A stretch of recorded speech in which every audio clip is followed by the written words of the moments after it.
I know people are always tugging at you for your time, wanting you to speak and that sort of thing, but you were telling me a few minutes ago about a very unusual invitation you once had about a decade ago. Could we talk about that? I was invited to Neverland Ranch, Michael Jackson's ranch, way back in the early days, before all his troubles began. And it was new, and I just spent this day with him, and he talked about his dreams for the place, to have animals running looking free like they would in Africa. And it was just a very charming day, very low-key. Nobody else was there. And, his wanting to do something for children, of course, he's spoken quite a bit about that. But what was his idea with animals, do you suppose? Did he let on? He loved what I did. He loves chimpanzees. He loved to watch them feeding. He liked their faces. They made him smile. And so I thought, well, if Michael could get a message out to millions of people who would listen, it would be fantastic. And I said to him, Michael, either you could, if you want to help, you could do a concert and give us a percentage, or much better, write a song. And he actually wrote a song. He asked for tapes of animals. He wanted to be angry and cry. So we sent him videos of labs and intensive farming. And he wrote what he told me he thought was his most powerful song ever. But it didn't end up for animals. That's Heal the World. Heal the World, which was It's beautiful. If you look on the back of the original CD, you say, thank you to Dr. Jane Goodall for her inspiration. Amazing. Did you ever meet his chimpanzee? I met Bubbles only after retirement.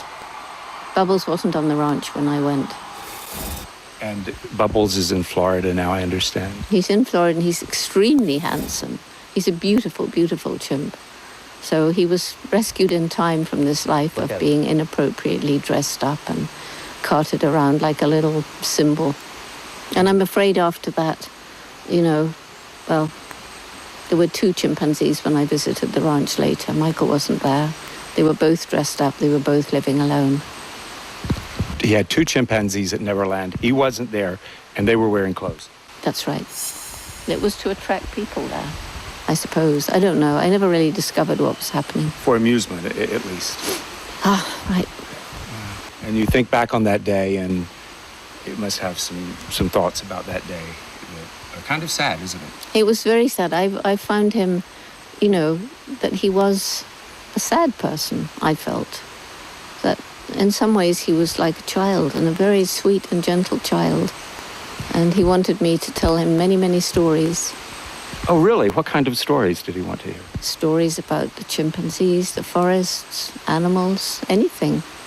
He told me he loved the way I told stories. Well, I can appreciate that. I like the way you're telling this story. That's got to be quite a day. Well, thank you, and good luck with everything, with Roots and Shoots, and everything that you're doing here in Panama. Well, thank you.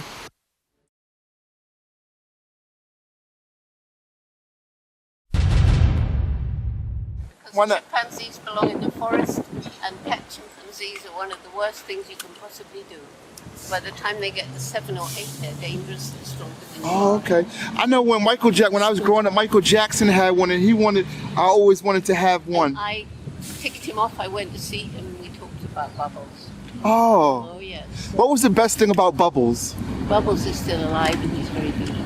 But when he was with Michael Jackson, he was being beaten. Did Michael ever teach him how to dance? If you will excuse me. Yes. Okay, thank you. So have a good day. I met Bubbles only after retirement. Bubbles wasn't on the ranch when I went. There were 2 chimpanzees when I visited the ranch later. Michael wasn't there.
This woman is a true original, a Hollywood star who has gone into the wild and is loving every minute of it. It was Alfred Hitchcock who discovered the self-assured, cool blonde beauty, who was often compared to Grace Kelly. But it wasn't until 1981 that Hedren really found her calling, when she produced and starred in a film called Roar, with her then 19-year-old daughter Melanie Griffith and dozens of African lions. Thus began her mission to rescue and protect exotic wildlife. It is such a gift to have a mission that you feel really strongly about. And I love these animals more than my next breath. Because of that love and devotion, she established Shambala Wildlife Preserve in 1983. Nestled in the canyons of the Mojave Desert in California, this 72-acre nonprofit sanctuary is home to 61 exotic animals from 10 different species. Now also included in her magical menagerie, 2 of Michael Jackson's tigers, Thriller and Sabu. Hi, Thriller. Oh, you're so beautiful. Thriller doesn't look that thrilled to see us. His animals were absolutely beautifully taken care of. It was around 2005, and he was having a lot of problems with his life and financial problems that were just horrible for him. And when he made the decision to leave Neverland, he asked his longtime veterinarian, Dr. Martin Dennis, who is also one of our veterinarians, and we've known him since '71. He asked Dr. Dennis to find the best homes in the states that he could find for the giraffe, the orangutans, and the tigers, and so they came here. He was going to a lot of years ago, but then, in fact, we were prepared to have lunch and, do all those nice things, and he had to cancel it for some reason. I don't know what that was, but, it was a very, very sad time for him. And so he, I'm sure, feels very good that his animals are being well taken care of. There was no law against him having them. And as far as I know, Michael treated them absolutely beautifully. They had the best of foods. They had the best, best care. I know that when Michael left, he made sure that the crew and staff were there to take care of the animals. It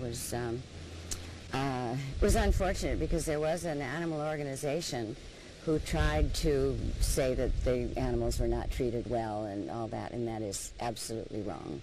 That's absolutely wrong. The 2 tigers, Thriller and Sabu, had been eating the same things that our cats eat, which is the natural balance, perfectly designed by Dr. Dennis for the exotic feline. But the Thriller and Sabu are very, very well adjusted. They're perfectly healthy. They're, the veterinarians check them all the time. The staff checks them all the time. And, they've got a body of water by the lake that they can swim in, which is very important for tigers.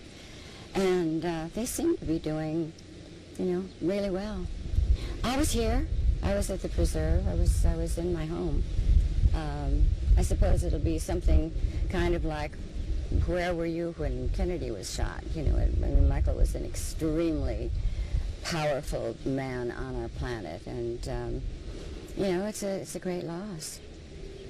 We are a sanctuary, which means no breeding, no buying, no selling, no trading, no commercial use outside the city limits. The animals will be there for life, be here for life. You can help the Shambala Preserve and Thriller and Sabu by donating. It's a very costly thing to try to do. I have to raise $75,000 every month to keep Shambala afloat. And as you can well imagine, in this economy, it's difficult. So possibly if you love Michael and you love animals, it would be a very nice tribute to the 3 of them. And all the information is at shambala.org. His animals were absolutely beautifully taken care of. He asked Dr. Dennis to find the best homes in the states that he could find. Because there was an animal organization who tried to say that the animals were not treated well and all that, and that is absolutely wrong. That's absolutely wrong.